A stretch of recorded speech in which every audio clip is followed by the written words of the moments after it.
Le 18e sommet des chefs d'État et gouvernement membres de l'Organisation internationale de la francophonie a débuté samedi 19 novembre 2022 à Djerba en Tunisie en présence de 85 délégations dont 10 chefs d'État africains.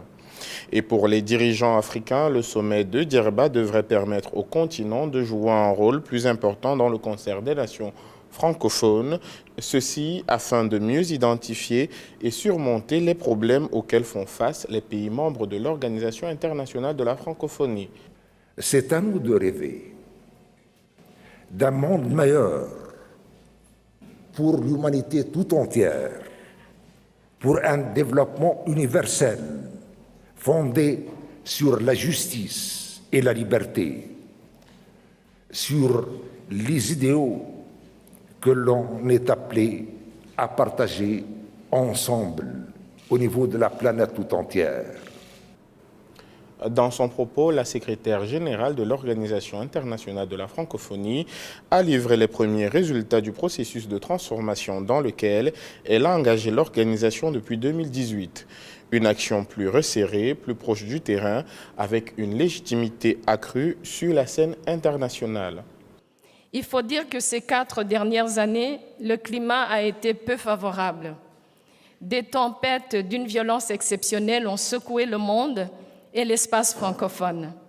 Une pandémie d'une ampleur inédite, la récession économique qui s'en est suivie, la multiplication de crises et de conflits politiques, les effets de plus en plus catastrophiques et de plus en plus tangibles du réchauffement de la planète.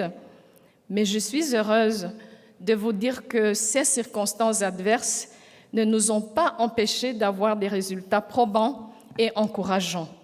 Organisé sur un nouveau format qui donne une part plus importante à l'interaction et aux échanges entre les différents pays membres, le 18e sommet des chefs d'État et gouvernements membres de l'OIF devrait permettre de poser les jalons de la francophonie de l'avenir sur 3 grands objectifs sur lesquels elle devrait se focaliser à l'issue de ce sommet.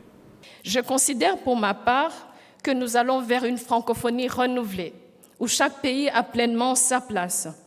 Tous les pays, tous les gouvernements membres de notre organisation comptent à mes yeux. Fidèle au nouveau cadre stratégique 2023-2030 que vous allez aussi adopter et qui aura en ligne de mire 3 principaux objectifs. Tout d'abord, l'action pour nos citoyens, qui reposera sur quelques grands projets phares à fort impact. Deuxièmement, l'influence comme deuxième objectif.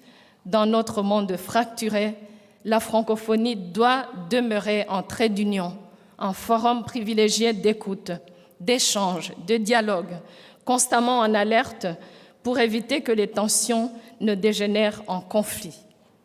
Troisièmement, l'attractivité constitue notre objectif majeur.